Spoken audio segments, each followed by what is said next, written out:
You know, after the Chicago Bears win in the fashion they did this past week against the Green Bay Packers in one of the biggest matchups in that rivalry's history, at home with the playoffs on the line in overtime, all the drama. The last thing I want to do is think or talk about the Chicago Blackhawks, specifically because they stink. They are terrible. Again. Hi everybody, it's Alex. Welcome back to the channel. Did you enjoy all the wonderful, happy content that you have been receiving in your sub box the last week with the Bears beating the Packers in that fashion? Did you? Well, it's about to get a lot worse. A week ago, I posted a short about the Hawks losing to the Toronto Maple Leafs in that fashion. That was disgusting. Absolutely disgusting. So instead of sitting here and trying to talk about it myself and wasting my own time like this, I recorded for long after what you see in the short. So I'm just going to go ahead and pull that up, and we're going to watch me lose my mind last Tuesday after the Hawks blew that game to the Toronto Maple Leafs in embarrassing fashion. So take a look. Why keep... Jesus! You can't shoot! Oh my god! Oh my god! Oh, you suck. You just gotta throw it to the net. Holy sh**. Oh my god, bro. Oh my god, that is embarrassing. That is embarrassing! You guys suck! You guys suck! Do you hear me? You guys suck. What the hell was that? This team sucks. They suck a lot. They're very bad. You had a 2-0 lead in the third. You had a 2-1 lead with 3.5 left. And you can't even get a point from that. Ah! You're up 2-0 in the third period. Yeah, okay, you let one up. Fine. Dumb penalty to get the Leafs on the power play. Dumb turnover to give one of the best players this generation has seen the puck one-on-one with the goaltender. And then Louis Crevier, who is bigger and probably heavier than Dakota Joshua and should in all rights be able to body him, gets beat, and Dakota Joshua snipes it. You can't win that game. You can't even get a point. You can't get a point. Oh my God. Holy cow. As if I thought it couldn't get any worse than losing to your division rivals on back-to-back games. I thought that was bad. Yeah, fine. Oh my God, this is so much worse. You're up 2-0. You're without your star player, and you're actually not playing like trash. You let in the tip-in, dirty goal, whatever, in the third period. Fine, you should be able to hold on to that. You can't do it. You blew it. 2 goals in 8 seconds. Oh my God. And to make matters worse, they can't even get a zone entry for a minute and a half after that goal from Dakota Joshua. They can't get a zone entry for a minute and a half because they are that bad. Because they are that useless. I thought their end of game sequence against St. Louis was bad. This was so much worse. Oh my God. Oh my God. You can't get a zone entry for a minute and a half. What are you doing? What are you here to do when you cannot even get a zone entry? And then when they finally get some possession, instead of just shooting the damn puck, They go, like, not just one extra pass. They do, like, 3 extra passes. And they miss on one of them and don't even get a shot on net. I understand the philosophy, and this is what all hockey teams do. They all have the philosophy of sacrifice the shot so you can get an extra pass for a better shot. That's been a mentality, and that's been a theme from hockey teams for decades, and it drives fans crazy.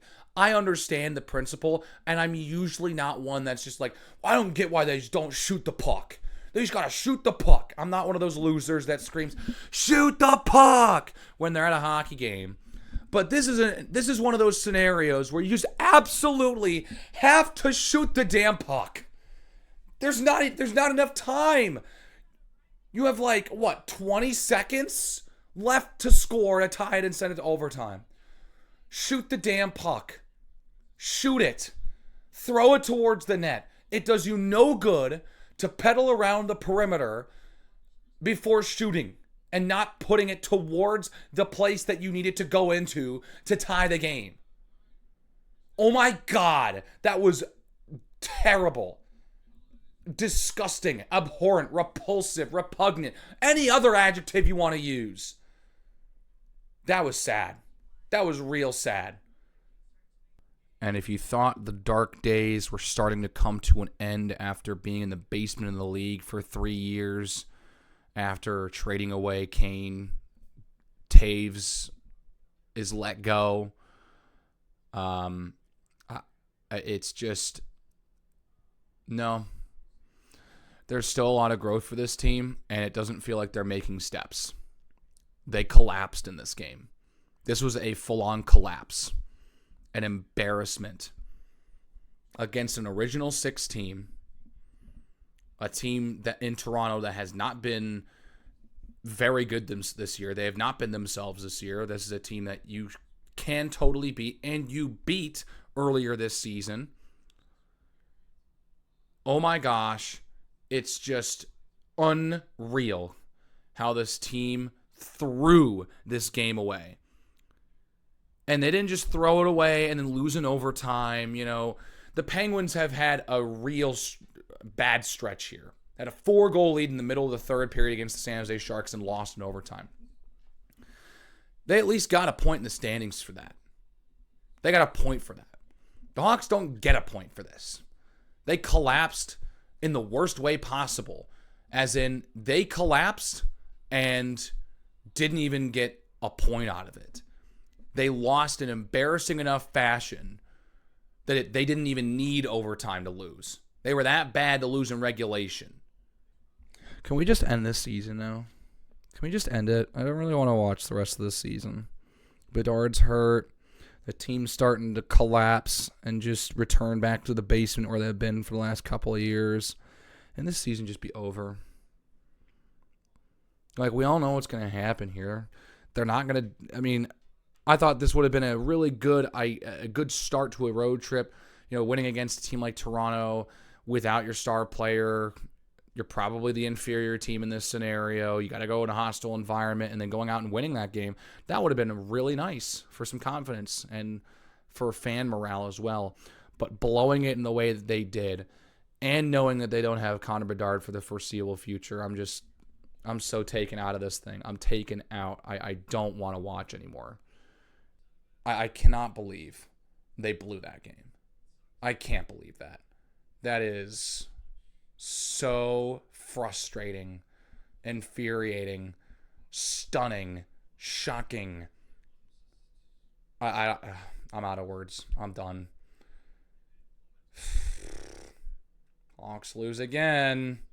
What else is new?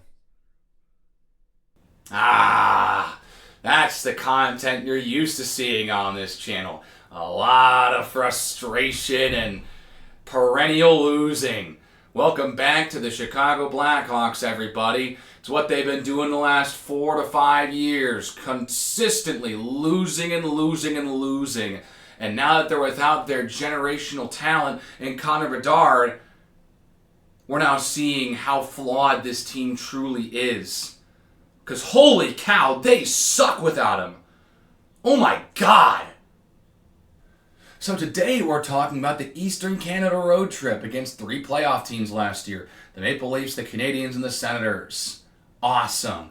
I know the Hawks are playing the Flyers later today. They will be included in the next video coming out New Year's Eve since they play next Tuesday as well. So I'll make it a nice 4-game video to wrap up 2025. But as it stands right now, this team is staring down the barrel of yet another season in the basement. Oh my God. Man, wasn't that first month just fun? Even though they weren't like tearing up the league. You know, they were at least winning a couple nice games. They blew out the St. Louis Blues. They won a game in overtime against the Ducks, you know. And then even a little later, they came back from a 3-goal deficit against the Ducks. And yeah, wasn't that nice? They beat the Red Wings by like 4 goals. Good times. Too bad that's gone now. Because, man, what a terrible output. What a terrible showing. Oh, my gosh. Like, I don't know. Do you want me to talk about these games like goal by goal? No, absolutely not. I'm not doing that this week. It's just not going to be fun. Because they got destroyed by the Canadiens, and then they lost to the Senators in regulation. They hung with them for like 2 periods, but once the Sens gained a 2-goal lead in the third, it was over. Nick Lardis scored his first NHL goal, and that's awesome. I'm so happy for him. It was a nice backhander, too. It wasn't just like a dirty goal that kicks off his foot or whatever and rolls in. No, that was a really nice goal. He deserves that and deserves recognition for that, but it doesn't help the fact that the team stinks. That was a huge goal to cut the lead to 1. But they couldn't even get the tying goal because they let up another goal with like under 3 to go or under 4 to go before Soderblom even comes out of the net. They kept giving Ottawa great chances, and they're able to bury it because Arvid Soderblom is not a starting caliber goaltender in the National Hockey League. There's a reason why he's the backup in Chicago, and you know there might be some people out there clamoring for Laurent Brossoit to come up from Rockford after he's been away from hockey for a while. He scored a goalie goal not that long ago, so like there's some good things happening in Rockford, but up in Chicago, it is bad, bad, bad, and more bad. Like, I don't know where this team goes from here. Like, they're stuck pedaling this hamster wheel of futility right now. Can't do anything. Life without Connor Bedard is painful. Very painful for Hawks fans. Because what the hell is there even to look for? Because Frank Nazar's now hurt as well. He broke his massive goal drought against Montreal, which is awesome. Game later, he gets hurt. And now he's out for the foreseeable future. So it's not just they're out without Connor Bedard. They're now without Frank Nazar for a little bit. And that makes things even worse. Because while Frank Nazar he had a great start and he's been very cold as of late. But like, just getting him playing time would be great. So that he can develop and get a feel for the NHL game. But that's not going to happen right now because he's also hurt. Like, the team is kind of old. Their veteran pieces aren't pulling their weight. Tyler Bertuzzi has. Teuvo Teravainen's there for nostalgia's sake. He isn't playing, you know, anywhere close to the level that I thought he was probably going to be playing at. Ilya Mikheyev's a liability at most points during the season. He'll have a multi-goal game every now and then, but, you know, he's one of the last guys I want on a breakaway or in the shootout. The guy isn't, you know, amazing. He had a terrible turnover to give the puck to Austin Matthews. He couldn't retrieve the outlet pass from the battle on the boards. He turns it over and gives it to Austin frickin' Matthews, one-on-one with Spencer Knight, the Hawks goaltender. Doesn't matter how much time he has. He's Austin Matthews. He's going to score. That was a backbreaker. So it's like, I don't know where this team can find a way to get back into playoff contention before, or not even playoff contention, just get back to being competitive. Maybe in the wild card race, even. They're not going to be there. Because as it stands right now, the last time I checked, they're tied for last place in the league. Tied with Nashville. They're a bad hockey team again. Just straight up, they're a bad hockey team again. Look, there are very few things I'd rather do right now than talk about the Chicago Blackhawks, so that might be about where I wrap things up. Just a little bit of events here. I mean, the games have absolutely nothing to talk about. I'm sorry. There's just nothing to talk about them. The Hawks kind of still in the cycle of futility, it looks like. Though it's hard because it feels like they might have some pieces to develop and go forward with. The problem is you have to wait now. And the other part that really sucks about this is that they might be a bottom 5 team in the league again, but still be better than the last 3 years. Because there's really no truly terrible team in the National Hockey League this year. The bad teams are just kind of below average bad. No one in the league is truly awful, terrible. That's probably going to not even eclipse 50 points. That's the thing. The Hawks haven't eclipsed 60 points in a while. The last 3 years, if I'm correct, they've been under 60 points each time. Maybe on the low end of the 60s if they got past it. They could be high 60s, maybe even low 70s, and there's a chance that they could be a bottom 5 team in the league because I think just the league is getting a little bit better. There's no truly terrible team. But that also means the Hawks need to get with the program and try and have these guys develop as fast as possible. I don't know. It's just hard to talk about this team now, knowing that they might be going down a tailspin here with Bedard and Nazar injured, while other teams in Chicago are finally breaking out of mediocrity or futility. The Bears are now going to the playoffs with a young head coach, young quarterback, young skill position players on offense and defense. That team is very fun to watch, even though they're winning games at the very end for the most part. The Chicago Cubs, while they aren't world beaters, they're finally back in the playoffs after a couple of years of kind of that being, the expectation of like, this is the year that they're going to get back to the playoffs. They finally did it this year, and they pushed the team that won the most games in Major League Baseball to 5 games in the NLDS. The Chicago White Sox are even making a couple big signings in free agency. The Chicago White Sox are spending money. So maybe the Hawks can get their act together. And then we don't talk about the Chicago Bulls. They're bad again. They're just cycling the wheels of mediocrity as opposed to futility. They'll probably win another 35 to 40 games, get a play-in playoff game, lose, and yeah, Jerry Reinsdorf's happy because he got an extra home game at the end of the day or whatever. So they'll never get better until he leaves. I don't know. The Hawks are just really hard to watch. That Toronto game really cemented it. So, yeah.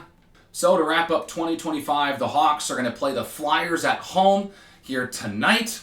They'll play the Dallas Stars on the road and finish up with 2 home games against the Pittsburgh Penguins and the New York Islanders before the calendar switches to 2026. So there'll be one more video talking about this team before the turn of the new year. It'll come out on New Year's Eve.